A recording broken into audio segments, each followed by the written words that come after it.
Buenas tardes casi ya, ¿no? a todos. Vamos a hablar de iOS. Entiendo que mucha gente conocéis qué es iOS, ¿no? El sistema operativo de Apple para dispositivos móviles, para iPhones, iPads y demás. Y bueno, mucha gente, ¿no? en la industria considera que es la plataforma móvil probablemente más segura a día de hoy, ¿no? Y eso es lo que nos vamos a plantear en la charla. Vamos a ver si realmente es así o no y que cada uno saquéis vuestra propia conclusión, es la idea. ¿Cuál es la última versión de iOS que tenemos? Hay 10.1, ¿vale? Empezaron con 10, o debería decir 10.01, ¿no? Porque a la hora de sacar 10 ya habían sacado la 10.01, ¿no? Era una cosa interesante. Y te pones a analizar por qué habían liberado la nueva versión una hora después que había pasado. Y fue un pequeño detalle, que es que a Apple se le olvidó parchear una vulnerabilidad bastante crítica de las 3 que a lo mejor habéis oído, que se llaman Pegasus. Es un kit que se llama Pegasus, que te permitía tener control remoto completo del dispositivo, ¿no? Y que se había usado en un entorno real contra un, digamos, defensor de los derechos humanos y demás. Pues había habido un ataque ahí y no lo habían parcheado y era bastante crítica, ¿no? La charla se va a centrar como en dos áreas. Tenemos como dos charlas. Una primera que está más centrada en la parte de malware para iOS y cuál es el estado de arte ahora mismo, qué tipo de técnicas se están usando. Hay mucha parte bastante técnica en la charla, entonces yo voy a intentar relajarla y tampoco bajar a mucho detalle. Si luego tenéis preguntas más específicas, pues me las hacéis sin problema. Y una segunda parte centrada en vulnerabilidades, como veis ahí, de cosas muy habituales, como es la pantalla de bloqueo, las redes Wi-Fi, los certificados digitales, las actualizaciones de software, ¿no? Algo muy normal, pero que a lo mejor todavía no es tan seguro como debería ser, ¿no? en este tipo de dispositivos. Bueno, empezamos hablando de manzanas en general, ¿no? Y de cuál es el estado del arte, básicamente. Y bueno, conocéis probablemente pues, cuál es la cuota de mercado, depende del país. A nivel internacional, más o menos, Apple tiene en dispositivos móviles en torno al 15-20%, dependiendo de cuándo liberan el nuevo dispositivo. De ahí vienen esos baches, ¿no? Pues cada vez que sale un nuevo modelo lo compra más gente y luego baja. Y Android pues tiene una cuota mayor, un poco por la gama de precios muy diferentes que hay en todo el mercado, ¿vale? Tenemos ya 10 años en el que iOS ha estado con nosotros, con distintos dispositivos y demás, y os voy a dar algunas cifras y a ver si me podéis ayudar a adivinar cuáles son las que tenemos actualmente, ¿no? Entonces, inicialmente los números oficiales, pues como veis ahí, cuando salió iOS 6 eran casi 200 vulnerabilidades, en iOS 7 tuvimos otras cuantas, 120 más o menos. En iOS 8, para daros alguna referencia ya sumábamos entre todas las versiones 272. Estos son vulnerabilidades oficiales, algunas son más críticas, otras menos, ¿no? Depende. ¿Cuántas pensáis que tuvimos en iOS 9? ¿Cuánta gente piensa que tuvimos más? ¿Cuánta gente piensa que tuvimos menos? ¿Alguien se arriesga con algún número? ¿Más? ¿Cuánta gente piensa que tuvimos más? No tenéis nada de esperanza, ¿eh? Qué negativos sois, ahí todos, más. Por eso ha venido a hablar de esto, pues habéis acertado, ¿vale? Hubo 342, ¿vale? En iOS 9, y en iOS 10, ¿qué? No sé si preguntar lo mismo otra vez. ¿Cuánta gente piensa que ha habido más? Tened en cuenta que ha habido pocas versiones por ahora, ¿vale? Otra vez negativos, ¿vale? No rectificáis. Bien, en iOS 10 ahora lo veremos, os hago también aquí el chascarrillo, en watchOS, que es el sistema operativo que corre en el Apple Watch, en el reloj inteligente, ¿no? Como comparte muchos módulos, librerías, kernel y demás, con iOS y con OS X o Mac OS ahora de nuevo, el sistema operativo de sobremesa o móvil, pues también no está mal el número de vulnerabilidades, ¿no? Y salió iOS 10 y había 7 vulnerabilidades. Y yo dije, aquí pasa algo. O sea, si es imposible, viendo los números anteriores y la primera versión de cada nueva versión principal de iOS, que tiene en torno a, pues como veíais ahí, ¿no? Desde 100 y pico a 70, 7, no. O sea, no podía ser. Y efectivamente fue así.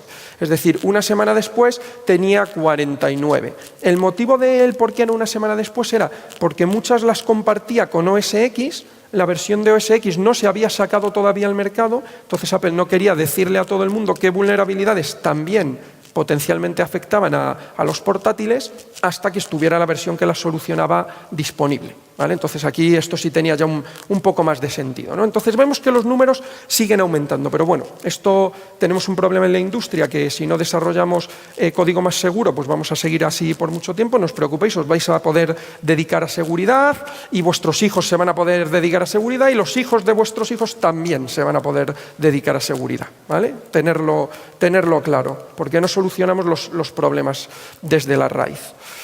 Bien, para mucha gente cuando hablamos de malware móvil, ¿vale?, probablemente piensan en esto, ¿vale? Y es verdad, hay mucho malware móvil para Android, pero no únicamente para Android. Es lo importante y lo que quiero también que veamos, ¿no?, y que tengamos un poco en cuenta. Entonces, una curiosidad o algunos de los dichos o reflexiones que quiero que nos hagamos a lo largo de la presentación, ¿no?, con lo que estamos viendo, es si algo no existe, pues es vulnerable o no, si no tiene nombre, existe, no existe, porque sabéis que Apple no quiere que iOS tenga un antivirus o software similar de seguridad y las vulnerabilidades y el malware pues parece que no está catalogado, entonces no debe existir, ¿no?, si no lo podemos nombrar. Bueno, aquí tenéis una larga lista que estará disponible con la presentación de últimos especímenes de malware en el año pasado y a lo largo de este año, ¿vale? Un par de listas para el que quiera más referencias, profundizar en ellas y demás. Bien, vamos a centrarnos en dos aspectos críticos. ¿Cómo se distribuyen las aplicaciones fuera del mercado oficial de la App Store para distribuir malware? Y cómo los atacantes intentan hacer uso de APIs privadas, APIs que no están disponibles de manera estándar para los desarrolladores de iOS, de forma que pueden tener cierto acceso más privilegiado a la plataforma, ¿vale?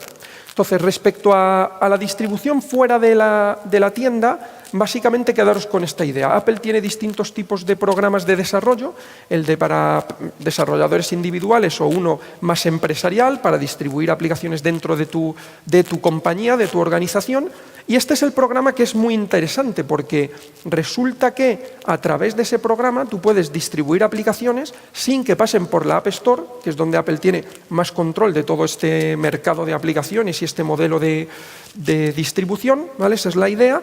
Y descubrimos, ahora os contaré, aparte de una investigación que hicimos, que resulta que cualquier usuario podría instalar aplicaciones si vienen firmadas por un desarrollador empresarial, en base a este segundo programa que comentábamos, ¿vale? Entonces, básicamente estamos hablando que con 2 pulsaciones yo podría hacer que cualquier usuario instalara una aplicación que yo he preparado con un certificado empresarial, ¿vale? No sé más o menos si esto os suena, pero estamos hablando de esto, ¿vale? 2 pulsaciones para gobernarlos a todos. Entonces, ¿cómo funciona técnicamente? Pues es muy sencillo. Un desarrollador necesita el certificado empresarial, que son $300 al año, necesita un servidor con HTTPS, porque el mecanismo tiene que hacer uso de un servidor web cifrado, como veis aquí, y básicamente genera su aplicación maliciosa, la prepara, le asigna un perfil de provisionamiento que llamamos, que es para poderlo distribuir en los dispositivos físicos reales y que funcionen, y ya está, lo pone en su web y empieza a distribuir un enlace a decir, oye, mira, bájate esta aplicación de iOS. El enlace tiene esta pinta, es un ITMS Services en lugar de HTTP, ¿vale? Es el protocolo que se usa para esta distribución, y como veis aquí, tiene que usar HTTPS y apunta a un fichero plist, property list, que es un XML, que es el que tiene el enlace de provisionamiento y donde está el paquete IPA de la aplicación iOS que vamos a instalar, ¿vale? Esa es la idea. Y fijaros la pinta que tiene. Esto surgió, como os decía, porque pues estaba yo dando un curso de formación de móviles y demás, y un alumno vino y me dijo, ¿ya has visto que están distribuyendo una aplicación fuera de la App Store? Esto solo lo he visto sin que sea para malware, o sea, esto era legítimo, era una utilización de, oye, probarme mi aplicación a ver si funciona en China y en España. ¿Vale? Así es que, pues bueno, vamos sacando nuestras conclusiones, ¿no? Y básicamente es eso, es un tweet donde alguien dice, oye, probar esta aplicación, que es una aplicación de medir el ancho de banda de tu conexión. Veis que hacemos una pulsación, ahí vemos el enlace ITMS Services, entonces con esa pulsación el dispositivo me dice, ¿la quieres instalar? Le digo que sí, que la quiero instalar y ya está, ya se está instalando desde fuera de la App Store. ¿Vale? Esto ocurría así en iOS 8, empezó a usarse tanto para la distribución de malware que Apple tuvo que que tomar medidas y en iOS 9 hacerlo un poquito más difícil, como vamos a ver aquí a la derecha, ¿vale? Aquí vais a ver que cuando se instala la aplicación, pues aparece un nuevo perfil de aprovisionamiento y simplemente asociado al desarrollador, ¿no?, que ha creado esa aplicación, y la aplicación ya ha quedado instalada y ya pues lo que haga la aplicación depende de su funcionalidad. ¿Veis? Ha aparecido aquí el perfil y a partir de ahí ya el usuario puede pulsar el icono. Aquí solo pues vemos los detalles del desarrollador y la aplicación funciona normalmente, ¿vale? ¿Veis? La pulsamos y funciona. Bien. Aquí a vuestra derecha tenemos la misma situación, pero en un iOS 9, para que veáis un poco la diferencia, digamos, la medida que implementó Apple para mitigar esto. Y es básicamente que hacemos una pulsación, veis que el enlace es exactamente igual, todo es igual. Entonces, hacemos una pulsación, la aplicación, el sistema me pregunta si la quiero instalar, le digo que sí, las dos pulsaciones que hemos mencionado antes, y ya empieza la instalación. Pero ahora, lo voy a avanzar un poquito, si yo me fuera al icono, veis, cuando ha instalado, no me deja ejecutarla. Dice, viene de un desarrollador que no es de confianza y entonces tienes que hacer algo más, ¿vale? Ese algo más básicamente es que te vayas a ajustes, te vayas a los perfiles, como estáis viendo aquí, y digas que ese desarrollador es de confianza y que, por tanto, quieres confiar en él y ejecutar sus aplicaciones. Una vez que haces esto, ¿vale?, y lo validas, ya puedes ejecutar la aplicación. Lo que estamos viendo es que los autores de malware de iOS están facilitando las aplicaciones maliciosas y dándole las instrucciones a las víctimas de decir, si ves que no ejecuta la aplicación, no te preocupes, tú vete a ajustes, perfiles, le das al botón, le das a que confías en el desarrollador y listo. ¿Vale? Es un poco un malware con instrucciones, ¿vale?, para evitar esa situación. Por otro lado, hemos mencionado el tema de las APIs privadas, de las librerías privadas que hay disponibles en iOS, que los desarrolladores normalmente no pueden utilizar, pero que los atacantes o los creadores de malware sí que están utilizando. Entonces, para que os hagáis una idea, básicamente lo que han encontrado es un modelo donde dinámicamente tú puedes invocar a las clases y a los objetos de estas clases privadas y el proceso de revisión no detecta esta creación dinámica de las clases y a veces han conseguido saltarte el proceso de revisión que tiene Apple en la App Store. Claro, si yo distribuyo una aplicación, como acabamos de ver anteriormente, con un certificado empresarial de desarrollador fuera de la App Store, ¿va a chequear a alguien si yo uso APIs privadas o no? ¿Qué opináis? Que nadie lo va a comprobar, ¿no? Con lo cual es un buen método si combino los dos para sacar provecho de estas APIs y a su vez distribuir la aplicación. Vale, aquí tenéis igual un ejemplo real de un malware que se estaba distribuyendo en China en sitios web que te facilitaba ver películas para adultos, ¿vale?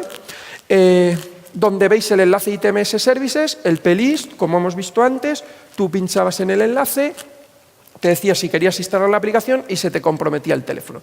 Con un montón de capacidades, haciendo uso de APIs privadas, pues para saber qué aplicación tienes ahora mismo abierta, poder ponerte anuncios encima de tus tareas o actividades de navegación, digamos, ir teniendo control del dispositivo móvil, ¿vale?, en distintos niveles, lo cual es interesante.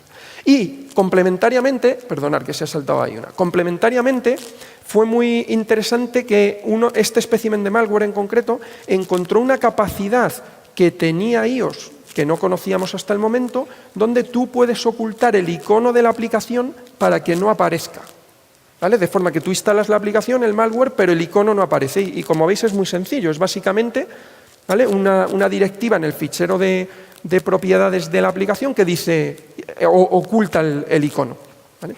¿Por qué estaba esa funcionalidad ahí disponible para todo el mundo? Es lo que os tendríais que preguntar, ¿vale? Pero no vamos a tener respuesta de por qué estaba. Otra forma que este truco de ocultar el icono ya no se puede utilizar, ¿vale? En 8.3 ya Apple lo solucionó. Otra forma de ocultar iconos que hemos encontrado más recientemente y que todavía aplicaba a iOS 9 y demás, pues es esta que veis aquí, ¿vale? Os la enseño gráficamente, que yo creo que va a ser bastante más útil.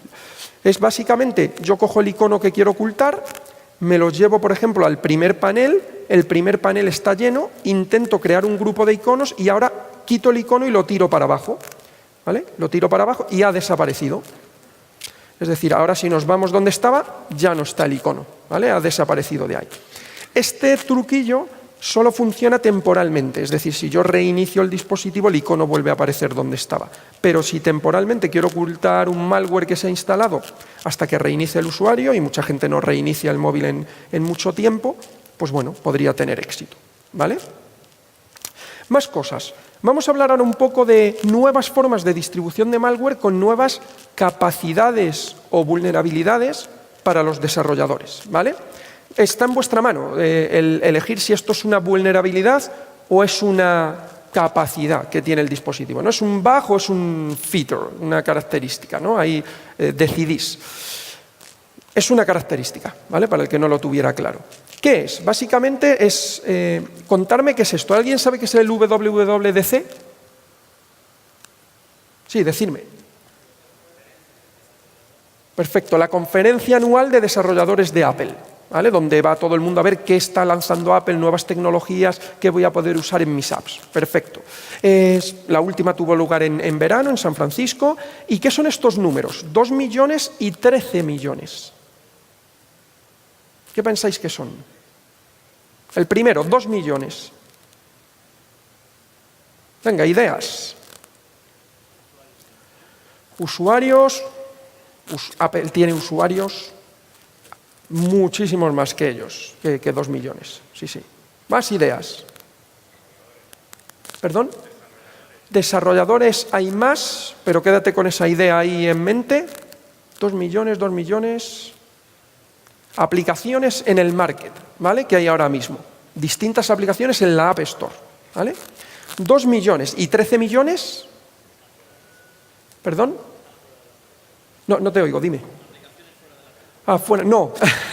Si no, Apple tomaría otras medidas. Si hubiera 13 millones fuera del App Store, seguro que algo hacían, ¿vale? Porque el modelo de negocio no se sostendría.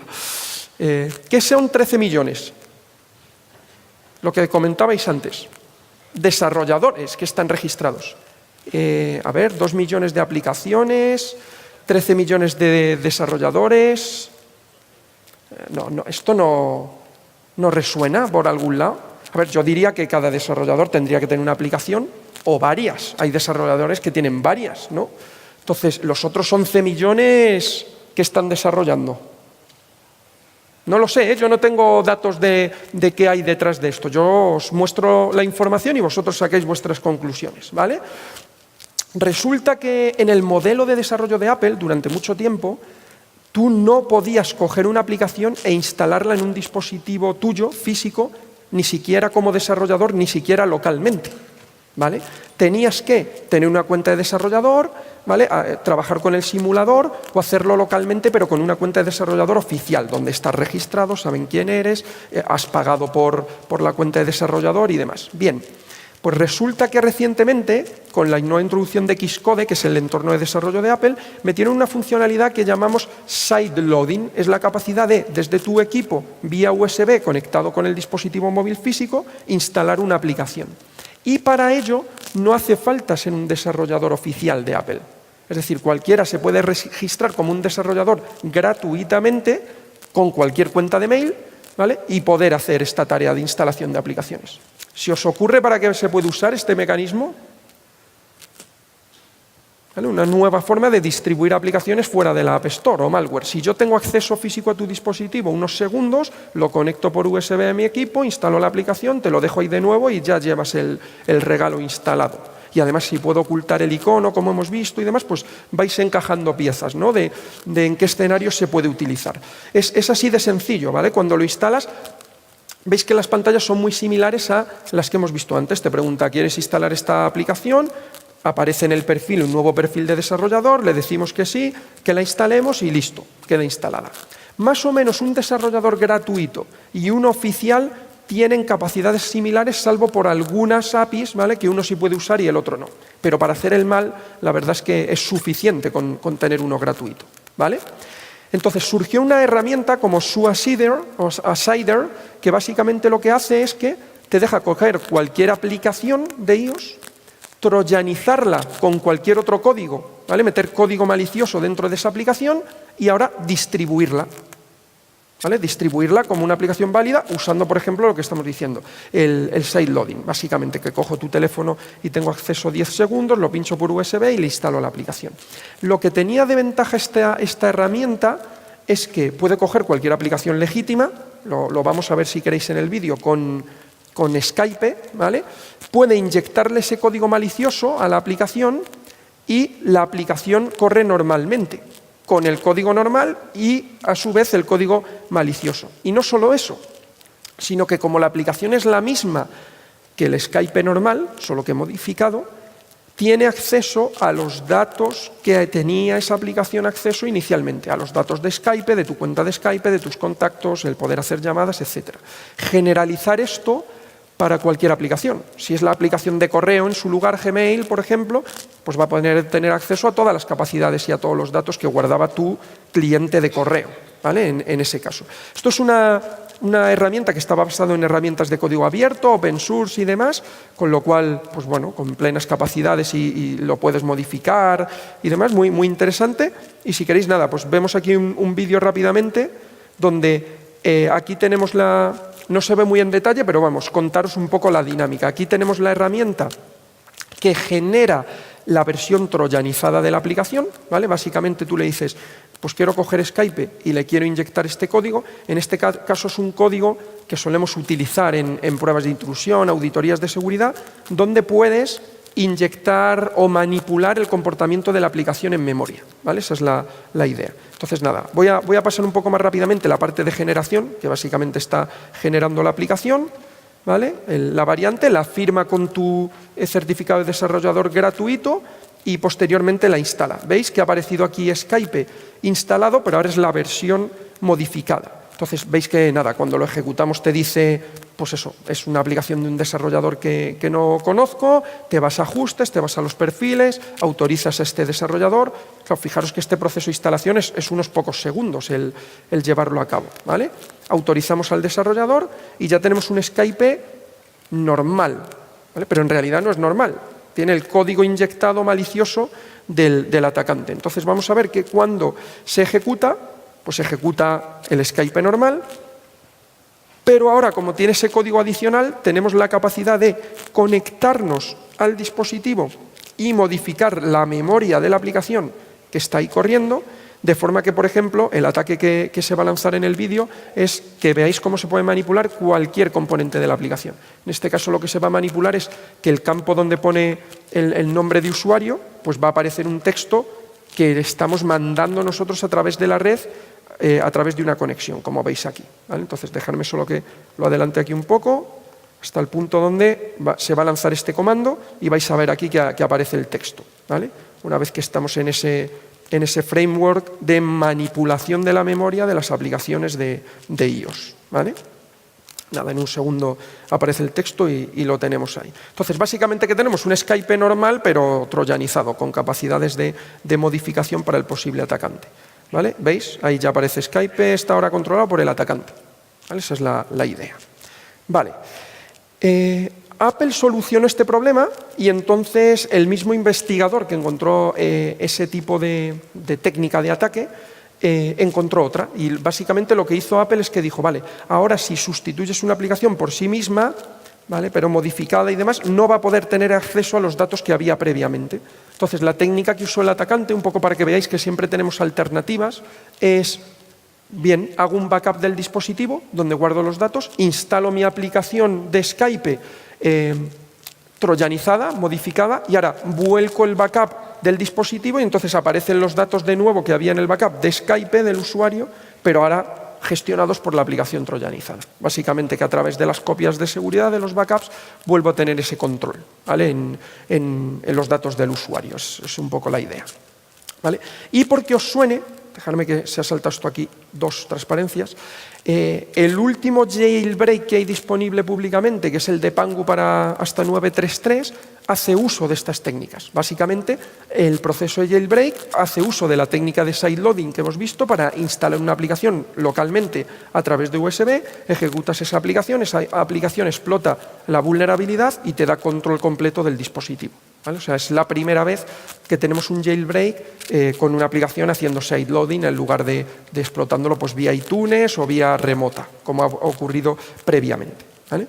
Entonces, nada, aquí os dejo igual un resumen de cómo se pueden distribuir aplicaciones dentro y fuera de la App Store y los distintos especímenes. Aquí es importante solo, porque lo conozcáis, que resulta que toda esta lista son aplicaciones de malware que han estado en la App Store.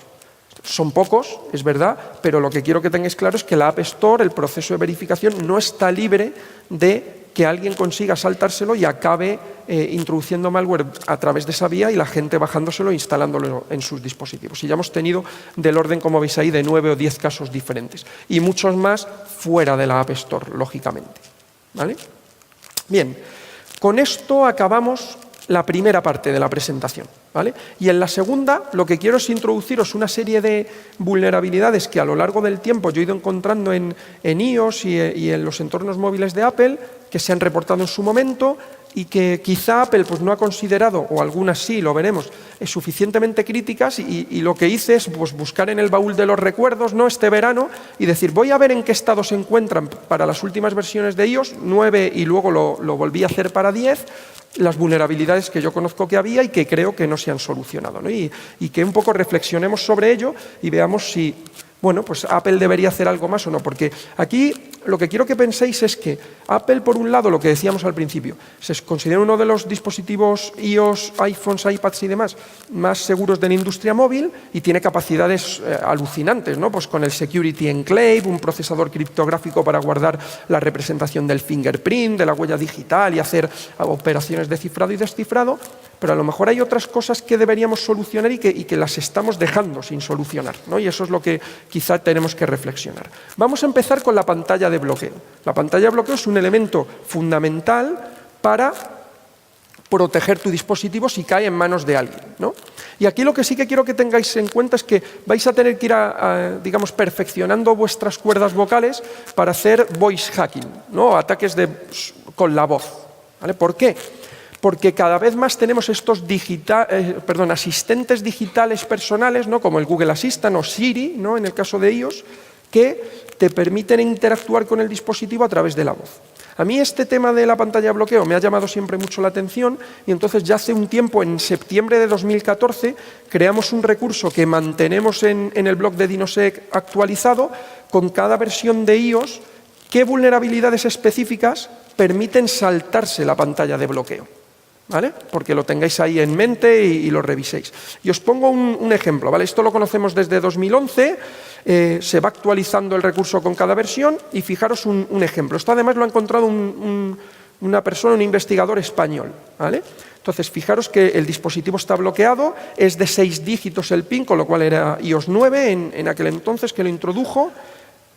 Se vuelve a bloquear, vemos que está bloqueado y entonces el objetivo es saltarse esa pantalla de bloqueo. Entonces hace un primer intento, un segundo, un tercero, un cuarto, llega al quinto y ahora en el quinto, antes de introducir el último PIN, pulsa el botón de home a la vez, en una condición de carrera ahí, que activa. Al pulsar el botón de home, activa Siri y le pregunta ¿qué hora es? Entonces Siri te muestra la hora y las zonas horarias. Tú puedes decir, pues voy a cambiar la zona horaria, ¿no? Porque quiero mirar otra, ¿vale? A la hora de seleccionar la zona horaria, veis que puedo meter texto para seleccionar qué zona horaria es. Y puedo seleccionar ese texto y decir, quiero compartirlo con otra aplicación. Y digo, pues lo voy a compartir con mensajes. Entonces ya me he colado en mensajes, ¿vale? Que no debería estar. Claro, ¿qué ocurre? A partir de la zona horaria me he colado en mensajes. ¿Qué puedo hacer en un mensaje? ¿Qué tiene que tener todo mensaje? Un destinatario, ¿no? Para enviárselo. Y entonces, si tiene un destinatario, puedo elegir un destinatario. ¿De dónde lo elijo? De los contactos del teléfono, ¿no? Así es que, pudiendo elegir un destinatario, puedo ver los contactos, pero incluso puedo crear los contactos y entonces ya me he metido en contactos, ¿vale? Porque ahora digo, voy a crear un contacto. Ya estamos ahí. Los contactos que tienen fotos, ¿no?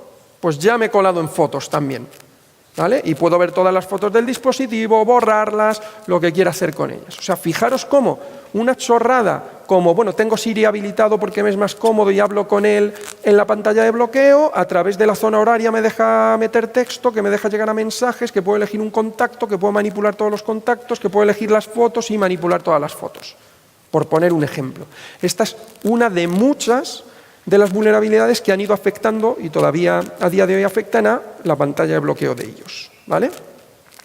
Otro tema muy típico, certificados digitales, ¿no?, que utilizamos para cifrar y verificar la autentificación en un montón de nuestras comunicaciones. Bien, lo mismo, si no hay un CVE identificando una vulnerabilidad, a lo mejor no existe, ¿no? Es otro planteamiento que nos debemos hacer. ¿Qué es esto que tenemos aquí? Fijaros, ¿qué es?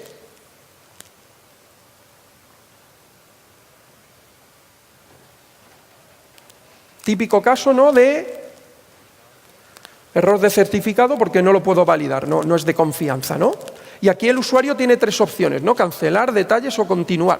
Bueno, pues si le da a continuar, ¿no?, o si le da a detalles y ve los detalles y en detalles dice, bueno, pues me fío del certificado, ¿dónde acaba el usuario?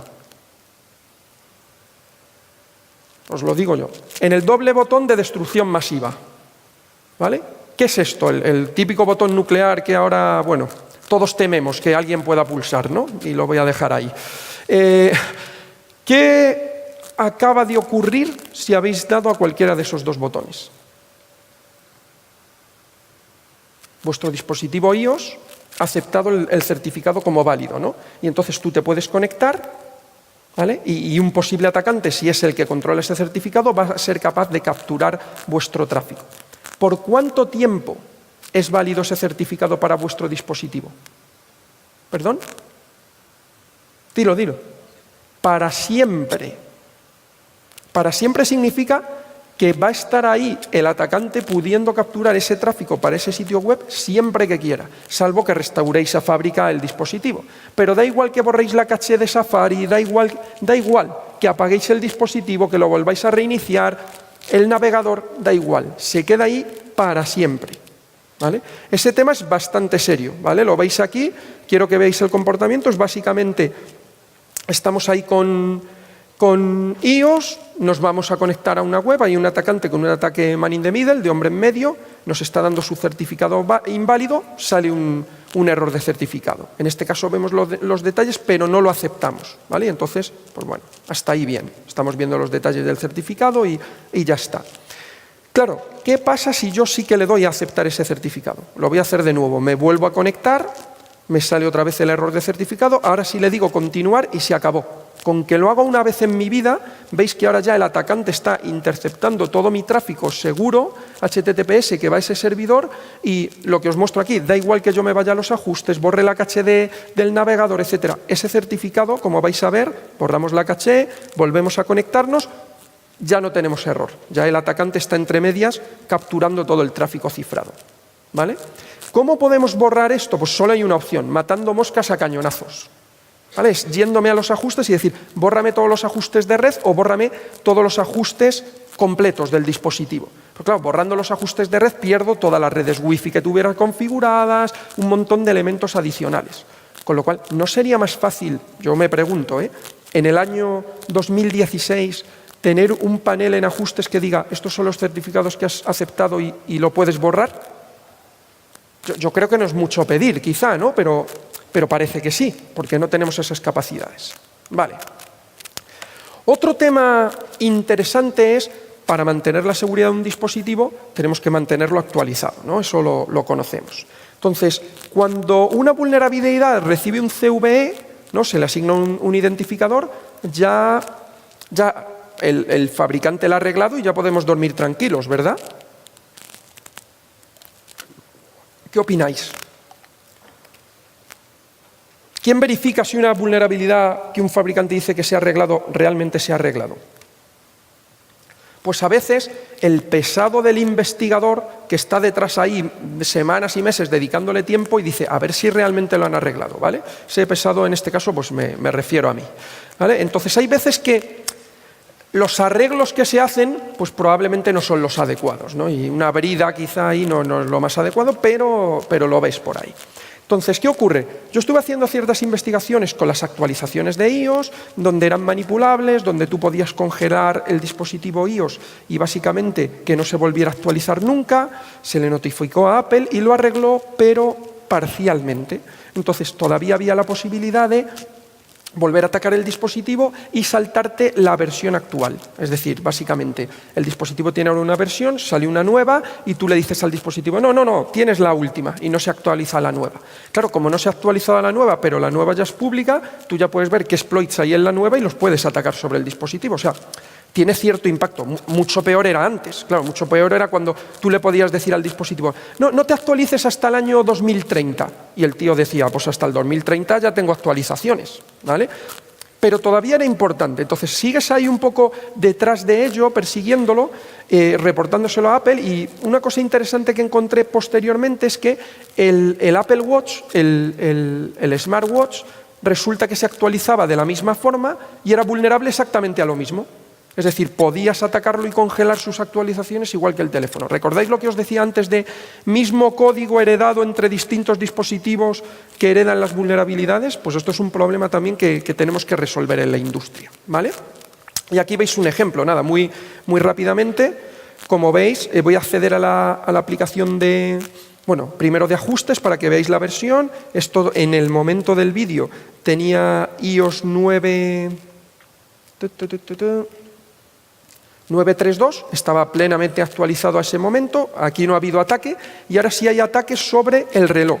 La versión de reloj que había en ese momento era la 2.1.1, como veis ahí en la transparencia. Vais a ver que el reloj que estaba usando aquí en las pruebas tenía una versión más antigua, en concreto, no recuerdo, creo que era la 2.0, ahora mismo lo vemos, ¿vale? Y está intentando actualizar, el atacante está lanzando el ataque y veis que va a decir... La 2.0 es la última versión, pero no, ya había hasta la 2.1.1, ¿vale? Seguía siendo vulnerable, igual que lo fue, que lo era los dispositivos móviles iPhone y iPads. Afortunadamente, en iOS 10, por fin, Apple empezó a usar HTTPS para toda la comunicación de las actualizaciones de software, de forma que esa manipulación se ve más limitada o mitigado el ataque. ¿Con esto qué quiero decir? Pues que todos esos que levantabais la mano antes siendo muy negativos, ¿no?, de vamos a peor, es que hay una luz de esperanza allí al final del túnel, ¿vale? Y si los investigadores seguimos insistiendo a los fabricantes a que hagan las cosas bien, al final parece que podemos conseguir que las hagan bien. Con lo cual yo creo que es un buen mensaje también, ¿no?, para seguir ahí en nuestra insistencia. Y ya vamos a acabar antes del turno de preguntas con la parte de las redes Wi-Fi, ¿no? Lo mismo, otro elemento que es de lo más habitual en el uso diario de dispositivos móviles, ¿no? Y aquí la otra pregunta que me hago es, vale, de las vulnerabilidades que se detectan y se reportan a los fabricantes, ¿cuáles son reconocidas? Porque recordar, la lista esta inicial que os contaba de vulnerabilidades que hemos hecho números, ¿no?, y hemos estado viendo que iban incrementando, son las oficialmente reconocidas por el fabricante. Pero hay muchas otras que no, como esta que vamos a ver ahora, o la que acabamos de ver con el navegador web, que tampoco es reconocida, ¿no? Entonces, aquí el planteamiento es, las que reconoce el fabricante son las críticas de verdad, ¿no? Vamos a ver si es así. En otra investigación que yo hice de redes Wi-Fi con dispositivos móviles, pues encontramos distintas vulnerabilidades. Una en concreto, que es donde nos vamos a centrar ahora, es esta que te permite crear un punto de acceso falso donde suplantas al legítimo. Y de forma que el dispositivo móvil se cree que el punto de acceso que tiene ahora mismo visible es el de tu organización, por ejemplo, pero es uno falso que suplanta el de tu organización y se va a intentar conectar a él y potencialmente el atacante va a poder interceptar toda tu comunicación, ¿no?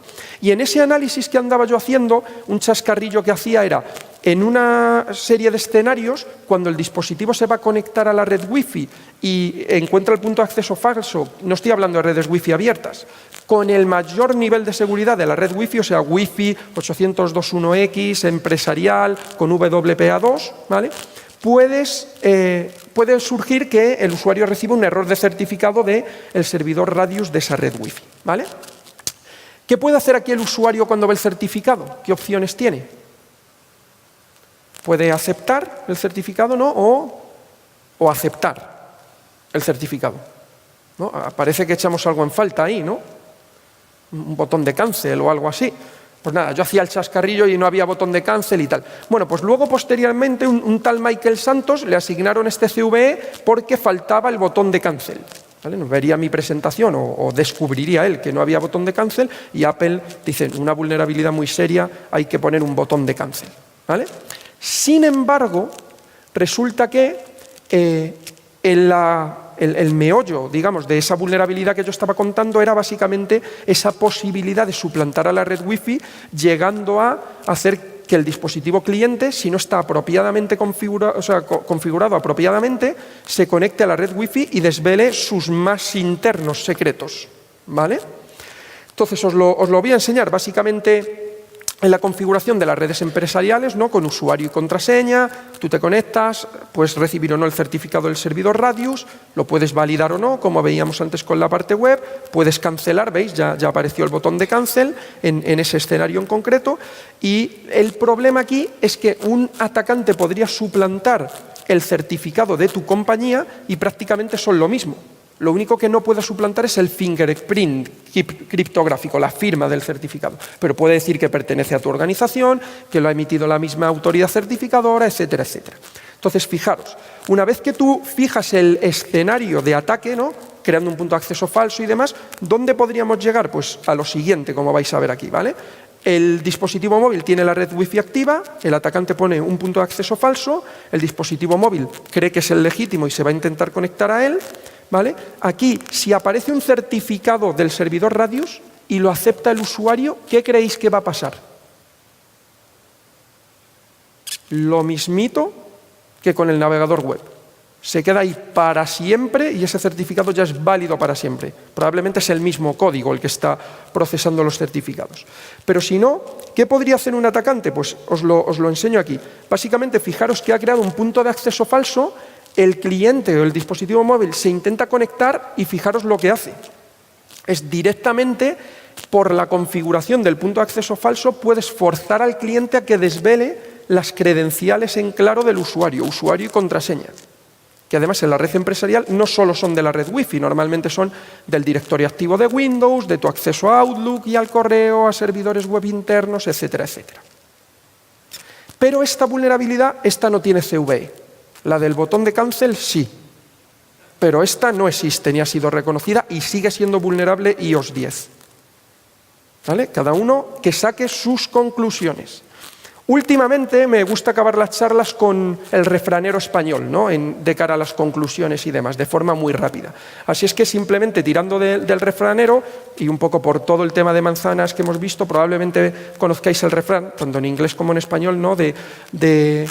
Una manzana al día mantiene el médico en la lejanía, ¿no? Pues sería un poco eso. Una manzana al día mantiene al atacante en la lejanía, pues ahí lo dejo, para que saquéis vuestras propias conclusiones. Y con esto acabamos y tenemos turno de preguntas de cualquier cuestión que tengáis sobre la presentación. Muchas gracias.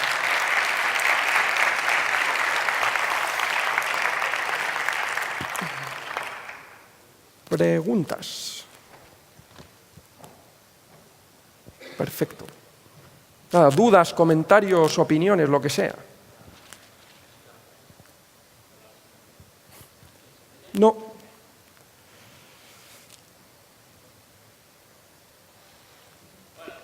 Nada, intento irte y repito la pregunta, no te preocupes.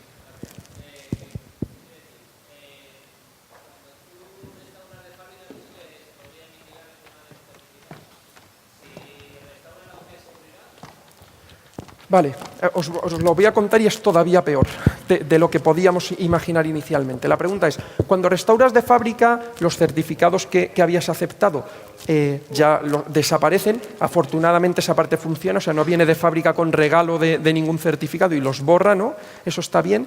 Si restauras de copia de seguridad, pero en la copia de la que estás restaurando tú ya habías aceptado el certificado viene otra vez y lo acepta como válido. Y no solo eso, si actualizas el sistema operativo, que dices, hombre, una actualización parece como algo bastante potente, ¿no? En el sistema, sigue siendo vulnerable.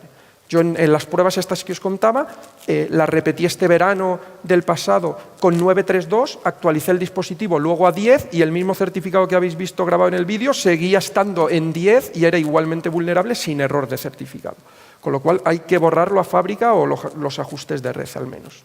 Es la única solución, frente a tener una opción de borrarlo manualmente. Más preguntas, comentarios. Sí, hay una por aquí y otra por aquí. Nada, irme haciendo una mientras llevan el micrófono si queréis, o a ver. Ahí. Yo he llegado ahora hace un momento tarde, quería saber si va a repetir, supongo que sí, la charla a la tarde o mañana. No, desafortunadamente yo no tenía que estar aquí, pero estoy, y es un placer para mí estar, ¿no? Pero parece que ha habido un problema con una ponencia y estaba yo por aquí y no la repetiremos. Lo que sí estará es todo el material disponible por si quieren acceder a él, a las referencias y demás, lo tienen. ¿Folletos? ¿Hay folletos? Habrá también, sí, pero o sea, estará toda la presentación de la charla más otra información adicional si quieren profundizar en ella. Muchas gracias. Gracias. Bueno, enhorabuena por la charla, Gracias. Ha sido muy interesante. Solamente decir que lo de Apple, lo último, quizá el consuelo para Apple a lo mejor no lo reconoce, es porque la vulnerabilidad del Radius, del phishing y todo esto es para todos. O sea, es tanto para ordenadores como para Android como para Apple también. O sea, se lo comen todos. Sí, a ver, hago un matiz. Cuando yo hice esta vulnerabilidad, para que os hagáis una idea, la de suplantación del servidor empresarial con Wi-Fi viene de 2008, de un buen amigo mío, que es Joshua Wright y Brad Antonievich, otro investigador, que ya la presentaron en SMUCON en Estados Unidos en 2008, ¿vale? O sea, imaginaros, hace 8 años. Luego hicimos la investigación en la parte de móviles, a ver si habíamos aprendido en los móviles respecto al pasado. Y desafortunadamente, en la investigación inicial que hicimos, todos ellos eran vulnerables. O sea, Android, BlackBerry, Windows Phone y iOS. En el caso de BlackBerry, quizá era el que era un poco más robusto, porque en las opciones de configuración te obliga a poner una CA, hace un poquito más. En el caso de Android hay un problema porque no puedes especificar el nombre del servidor Radius, con lo cual seguimos ahí heredado. Y encima esto lo investigamos en Android 2, en 4 y pasa 5, 6 y 7 y sigues igual. Y en iOS pasa lo mismo. O sea, no con ello quiero decir que Apple es el malo malísimo que no está haciendo caso. No, aquí no se libra a nadie. ¿Vale? Lo que tenéis que tener en cuenta es que la tecnología que tenemos a día de hoy es muy compleja, dependemos demasiado de la tecnología, muchas veces demasiado, ¿vale? Y mira que a mí me gusta la tecnología, pero hay que reconocerlo, y los fabricantes y la industria en general se tiene que poner las pilas. O sea, hay cosas que hay que solucionar, las conocemos desde hace muchos años, solucionémoslas. Mi pregunta con eso es, ¿por qué le dejan a un usuario de a casa configurar una red Wi-Fi empresarial, si no va a tener un Radius allí en su casa, y no es una opción que solo puedes configurar a través de un MDM con los perfiles de configuración de los dispositivos? Pues tan sencillo como eso, pero no se hace. ¿Hay una teoría conspiratoria detrás? Pues ahí ya lo dejo a vuestro criterio, ¿no? Pero hay cosas que deberían arreglarse. Más preguntas o comentarios. Por ahí hay un par más en el pasillo central. Nada, el que está más cerca, ves haciendo la pregunta y así le vais llevando micros si podéis, por favor, al resto de gente.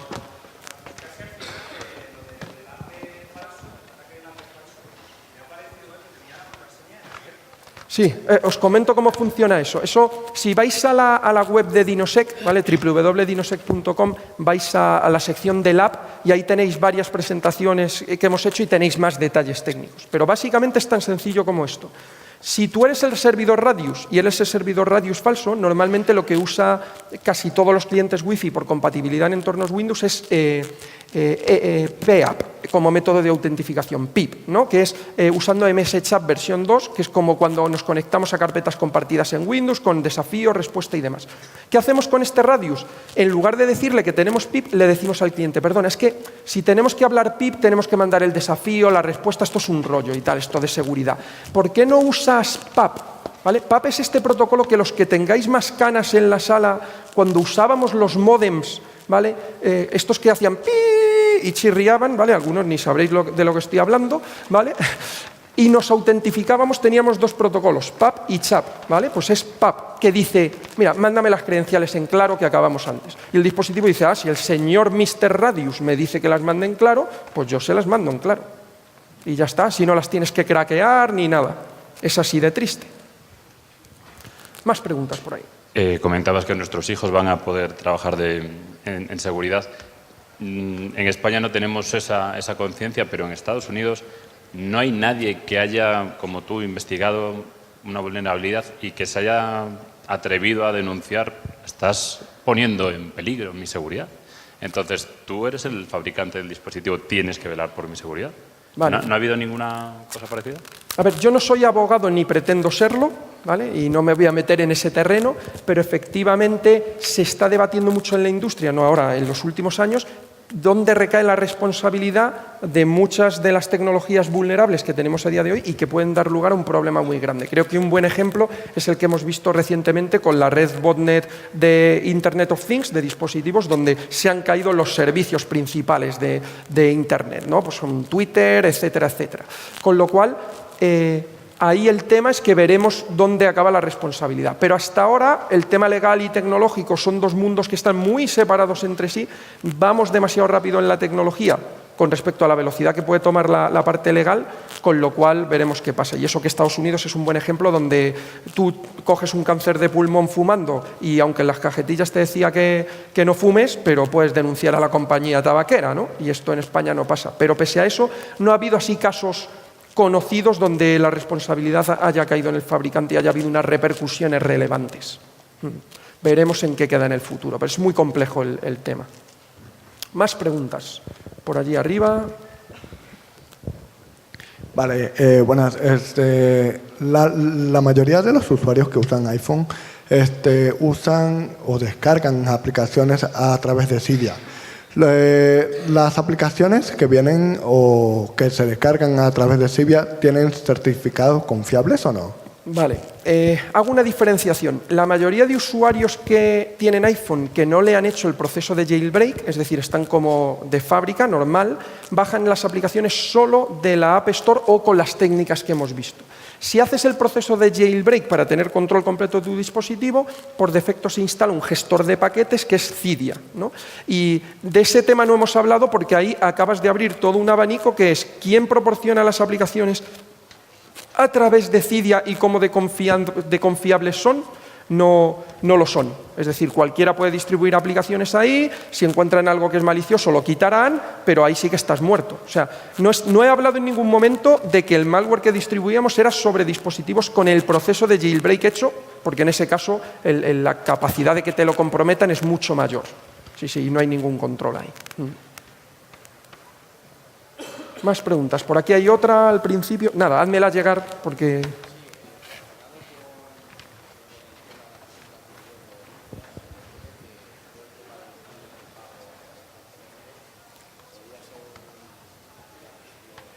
Sí, a tener en cuenta.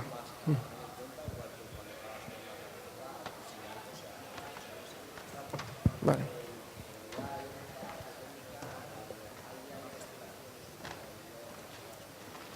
Vale, la pregunta es, ahora que además con los móviles también podemos hacer pagos, ¿no? Y tenemos capacidades de hacer transacciones financieras con ellos, ¿no? Sabéis que lo introdujeron en iPhone con un módulo NFC, en Android también es muy común con módulos NFC en muchos dispositivos. Tiene esas implicaciones legales que decíamos antes, donde pues depende del banco, de la transacción y cómo se detecta, pues te lo compensará o no el banco, eso depende. Y por otro lado, técnicamente, ¿cómo está el análisis de ese módulo? A ver, los fabricantes lo han intentado desarrollar bien y entonces los últimos iOS y los últimos Android, ¿vale? Tienen un módulo, como os decía antes, criptográfico, un chip hardware criptográfico que se encarga de esas tareas. Pero no deja de ser un chip hardware que está gobernado por software en el sistema operativo y por un firmware, que no deja de ser software, en el componente hardware. Entonces, ha habido alguna investigación, pero ninguna pública ha revelado detalles de que sea vulnerable y se puedan hacer pagos manipulando el móvil. Lógicamente, con NFC, duplicando lo que es la etiqueta NFC y demás, sí que se pueden hacer otros ataques, ¿no? Y de hecho, me ha parecido, vais a tener un ponente luego que no va a hablar de ese tema, pero que ha hablado en ocasiones anteriores y conoce muy bien el tema, pero no es propiamente el móvil la problemática, es de la tecnología inalámbrica en ese caso. Pero ahí, habéis visto, los bancos han asumido que sean pagos sin PIN con tecnología inalámbrica por debajo de 20 euros está bien y entonces pues asumen el riesgo de popularizar el uso de la tecnología. Eso ya es su decisión de negocio. Bien, ¿más preguntas? Nada, pues muchas gracias a todos y un placer haber estado aquí. Gracias.